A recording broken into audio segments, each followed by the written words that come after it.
یہ جو برزخ کا بدن ہے جس کو مثالی بدن کہتے ہیں، یہ ہم کیسے بناتے ہیں؟ کہانی ہے، حقیقت ہے. میں نے اسی لیے شروع میں آپ سے کہا علم اخلاق کی کتابیں دیکھیں، ان کتابوں میں سب بیان کیا ہوا ہے کہ ہوتا ہے نہیں ہوتا ہے کیسا ہوتا ہے. تھوڑا سا اس کے اوپر میں آپ کی خدمت میں عرض کروں گا. درود بھیجے گا محمد و آل محمد. صلی علی محمد و آل محمد. یہ جو بدن ہے یہ ہمارے ایک ایک دن کے واقعے سے تبدیل نہیں ہوتا. مثلا آج میں نے ایک دن ایک آدمی کو صدقہ دیا، اس سے یہ بدن تبدیل نہیں ہوگا، جو تھا وہ وہی رہے گا. ہاں اب میری صدقہ دینے کی عادت پڑ گئی. صدقہ دینے کا بھی مطلب کیا ہوتا ہے؟ ہم لوگ سمجھ رہے ہیں صدقہ دینا سکہ دینا ہے، پیسہ دینا، روپیہ دینا. یہ بھی ہوتا ہے، لیکن صدقہ ہوتا ہے کوئی بھی اچھا کام کرنا جو آپ نے اللہ کے لیے کیا. اب کوئی خدا کے لیے درود بھیجے، یہ صدقہ ہے. اچھا کوئی 1 کروڑ روپے خرچ کر دے جس میں دکھاوا کر رہا ہو، زیرو، الٹا شرک ہے. یہ کوئی صدقہ ودقہ نہیں ہے. یہ جو ہم لوگ یہاں کہانیاں بنی ہوئی ہیں، ہر ایک آدمی جو پیسہ دیتا ہے کہتا ہے میرا دیوار پہ نام لکھو، میرا یہاں پہ اعلان کرنا، میں نے یہ کیا، میں نے وہ کیا. ان میں ذرہ برابر صدقہ نہیں ہے، سب شرک ہے. یہ ایک کون سا صدقہ ہے؟ صدقہ وہ ہوتا ہے جو خدا کے لیے انسان کرتا ہے، نہ کہ دکھاوے کے لیے کرتا ہے. میرا کمیونٹی میں نام بن جائے گا، کمیونٹی میں مجھے کہا جائے گا یہ بڑا سوشل ورکر ہے، یہ بڑا مخیر آدمی ہے. یہ سب شرک ہے. یہ کہاں سے صدقہ ہو گیا؟ اس کو ہم نے صدقہ سمجھا ہوا ہے. ایک آدمی پنکھا دیتا ہے، اوپر نام لکھواتا ہے، یہ کرتا ہے وہ کرتا ہے. سب شرک کی کہانیاں ہیں. صدقہ وہ ہوتا ہے جو انسان خدا کے لیے کرتا ہے، نہ منت جماتا ہے، نہ احسان جماتا ہے، نہ کسی کو دکھاتا ہے. وہ صدقہ ہوتا ہے. درود بھیجے خاموشی سے، یہ صدقہ ہے. قرآن پڑھے، صدقہ ہے. اللہم صلی علی محمد. اللہ کے لیے کرے، اللہ کے لیے. اللہ کے لیے بچے کو دیکھ کر مسکرائے نا کہ بچے کا دل خوش ہو جائے، یہ بھی صدقہ ہے. روایت میں موجود ہے، اپنے لفظ سے نہیں کہہ رہا ہوں، روایت میں موجود ہے کہ بچے کو دیکھ کر مسکرانا کہ بچہ خوش ہو جائے، یہ بھی صدقہ ہے. ہر وہ اچھا کام جو خدا کے لیے کرے انسان صدقہ ہے. ہاں واجب کو بھی صدقے کی نیت سے کر سکتا ہے. واجب تو واجب ہے ہی، بہرحال اس میں صدقے کی نیت شامل نہیں کرنی، ویسے ہی خدا متعالی سے کاؤنٹ کر رہا ہوتا ہے. ہر اچھا کام صدقہ ہے. پیسہ دینا بھی صدقہ ہے. پیسہ دے اللہ کی خاطر، وہ بھی صدقہ ہے. 5 روپے دے، 10 روپے دے، لاکھ روپے دے، 2 کروڑ دے، وہ بھی صدقہ ہے. لیکن اگر خدا کے لیے نہ ہو، کچھ بھی نہیں، بیکار، الٹا جرم ہو گیا. اگر میں ایک دن کو ایک کام کروں، وہ جو میرا برزخی جسم ہے وہ تبدیل نہیں ہوتا. عادت بنے. یہ جو لفظ ہے نا عادت، اس کو بتانا بڑا مشکل پڑ جاتا ہے، پتہ نہیں کیوں اردو زبان میں. عربی زبان میں اس کے لیے ایک لفظ استعمال کرتے ہیں جس کا ہم لوگوں سے کوئی اردو زبان سے تعلق نہیں بنتا. عربی زبان میں اس کے لیے لفظ استعمال کرتے ہیں ملکہ. ہمارے یہاں ملکہ کہتے ہیں کوئن کو، بادشاہ کی زوجہ کو ملکہ کہتے ہیں. عربی میں کسی آدمی کے اندر مہارت ہو اس کو ملکہ کہتے ہیں. مثلا ہم کہتے ہیں مثلا اس آدمی کو تقریر کا ملکہ حاصل ہے. اردو میں بھی استعمال ہوتا ہے ویسے کچھ کچھ، لیکن ہماری اردو تو آپ کو پتہ ہی ہے ماشاءاللہ کہاں پہنچ گئی. تو کہتے ہیں مثلا اس کو فلاں چیز کا ملکہ حاصل ہے. ملکہ حاصل ہے کیا مطلب؟ مہارت ہے اس کے اندر. یہ جو برزخی جسم ہوتا ہے یہ مہارتوں پہ بنتا ہے، ایک ایک واقعے پہ نہیں بنتا ہے. مثلا مجھے اور آپ کو اول وقت نماز پڑھنے کی مہارت ہو جائے، ہاں اس پہ ہمارا برزخی جسم بنے گا اول وقت نمازی کا. اچھا کسی دوست کو سمجھ میں نہ آ رہا ہو نا تو اٹھ کے چلا جائے. اب ہم لوگ بھی 30-35 سال سے بولتے بولتے نا بڑے ہوشیار ہو جاتے ہیں، وہ جس کو ہم لوگ اردو میں کہتے ہیں نا سیانے ہو جاتے ہیں. تو ہمیں چہروں سے سمجھ میں آ جاتا ہے کہ کس کے ساتھ کیا بیت رہی ہے. تو ثواب کے لیے بیٹھنا چاہے بیٹھ جائے، اللہ انشاءاللہ ثواب بھی دے گا. لیکن اگر جانا چاہتے چلا جائے، اچھا ہے تو ذرا وقت اس کا مثلا، لیکن بیٹھے گا تو ثواب تو مل ہی جائے گا انشاءاللہ. باقی کوشش کرے تو سمجھ میں بھی آئے گا انشاءاللہ. کون سی ہم کوئی فلسفی کی باتیں کر رہے ہیں، ہم سادہ سادہ باتیں کر رہے ہیں اردو سلیس اردو میں. اسی لیے اللہ انشاءاللہ نورانیت نصیب فرمائے گا انشاءاللہ تعالی. ایک بار پھر درود بھیجے گا محمد و آل محمد. صلی علی محمد و آل محمد.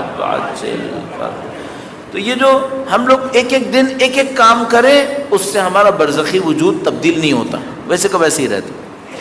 ہاں کوئی چیز عادت پڑ گئی، اچھی عادت پڑے گی، ہر عادت کا جسم پر ایک ریفلیکشن ہے، ہر عادت کا برزخ کے جسم کے اوپر ایک اثر پڑتا ہے۔ مثال کے طور پر بھائی دیکھیں، فرض کریں آپ اگر فرض کریں مجھے دیکھیں کہ بھائی میرے مسلز خوب اچھے بنے ہوئے ہیں، تو آپ سمجھ جائیں گے کہ میں نے ایکسرسائز بہت کی ہے، ٹھیک ہے؟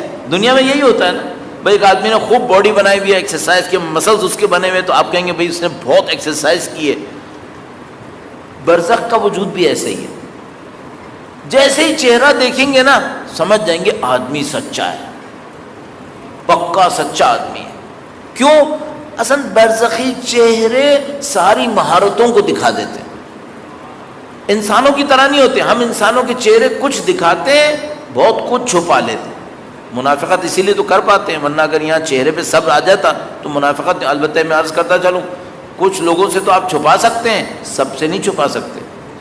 بہت سارے لوگ ہیں جن کو سب سمجھ میں آ جاتا ہے، ایک ایک چیز سمجھ میں آ جاتی ہے، ایک ایک مسل کی موومنٹ جانتے ہیں اس سے کیا مطلب ہوتا ہے۔ تو کچھ چیزیں تو چھپائی جا سکتی ہیں، برزخ میں کچھ نہیں چھپا سکتے۔ برزخ کا چہرہ آپ کی اور میرے وجود کی ساری باریکیوں کو دکھا دیتا ہے۔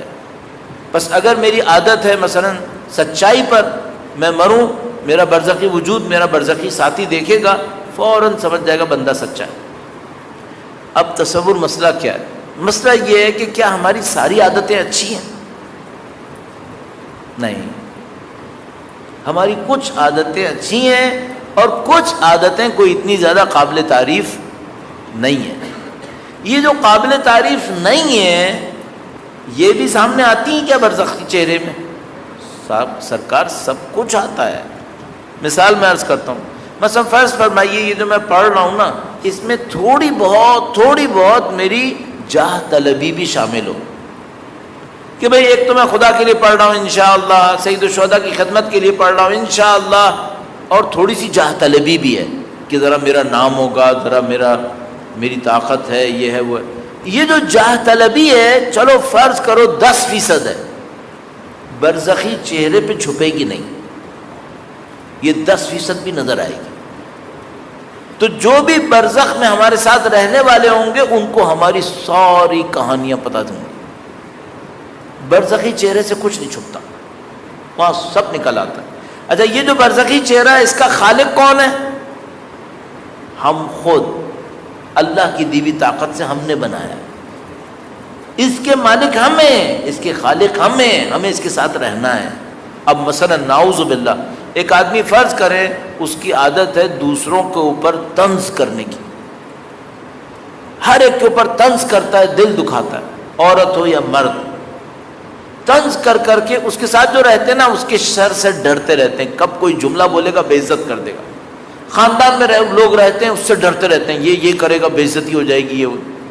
یہ جو اس کی عادت ہے نا طنز کرنے کی، یہ نہیں معلوم اس کو برزخی چہرے میں شاید بچھو بنائے گی، شاید کیا جانور بنے گا اس کا نہیں پتا۔ اچھا، اب یہ جو بچھو بنے گا، اس بچھو سے دوسروں کو تکلیف ہوگی یا اس کو ہوگی؟ اس کو خود ہونی ہے۔ اب مثال کے طور پر کیا ہوگا، مثلا یہ کہیں پہ رہ رہا ہے برزخی وجود کے ساتھ، ہر روز ایک بچھو آتا ہے اسے مارتا ہے، ہر روز ایک بچھو آتا ہے اسے کاٹتا ہے، سب کو پتا ہے اس کے گھر میں بچھو ہیں۔ کیوں بچھو ہیں؟ اس نے ساری زندگی لوگوں کو اذیت دی۔ اب اس بچھوؤں کا خالق کون ہے؟ یہ خود۔ نقصان کس کو ہوگا؟ ہمسایوں کو کاٹیں گے وہ؟ نہیں، وہ ہمسایوں کو کاٹنے کے لیے بنے، اسی کو کاٹنے کے لیے بنے۔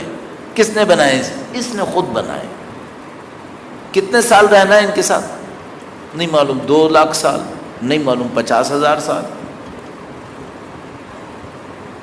یہاں کتنے مدت کنٹرول کرنا تھا؟ 10 سال، 20 سال، 25 سال۔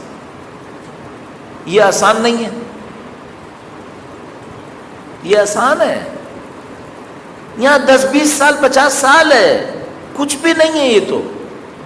اگر یہاں ہم کنٹرول کر لیں، اپنی ان خرابیوں سے لڑ لیں، مثلا ابھی مثلا میں اپنے اوپر رکھ کے کہتا ہوں، فرض کریں جیسے میں نے کہا بھی میں مجلس پڑھ رہا ہوں، جاہ طلبی میرے اندر، جاہ طلبی یہ بری صفت ہے، یہ قیامت کے دن بعد کی بات ہے، ابھی قیامت میں بات نہیں کر، برزخ میں بات کروں، برزخی وجود پر جاہ طلبی کا اثر پڑے گا۔ مثال کے طور پر کیا اثر پڑ سکتا ہے؟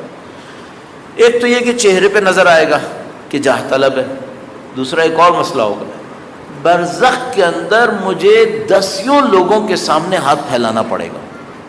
کیوں؟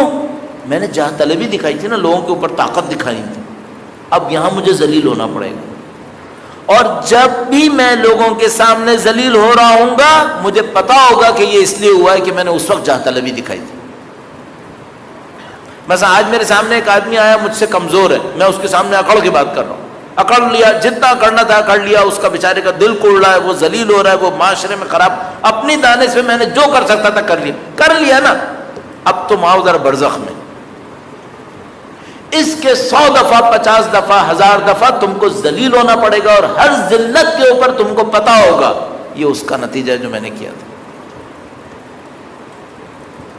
یہ برزخ سمجھ بھی نہیں آتی ہمیں۔ اگر ہم انسانوں کو یہ برزخ سمجھ میں آتی ہوتی نا، ایک غلطی نہ کرتے اپنے اندر۔ یہ جو ہم دنیا کی محبتیں لیے بیٹھے ہیں نا، پیسے کی محبتیں لیے بیٹھے ہیں، ایک ایک پیسے پہ تو نے یہ کیوں کیا، تو نے وہ کیوں کیا، تو اس کو مار رہا ہے، یہ اس کو مار رہا ہے، اس کو ذلیل کر رہا ہے، ایک ایک پیسے کی محبت ہمیں وہاں ذلیل کرے گی۔ نہیں معلوم اس کے نتیجے میں کیا ہونے والا ہے ہمارے ساتھ۔ ہر وہ چیز جو خدا نے دی ہے سب کا حساب ہوگا، سب کا حساب ہوگا۔ مددی مددی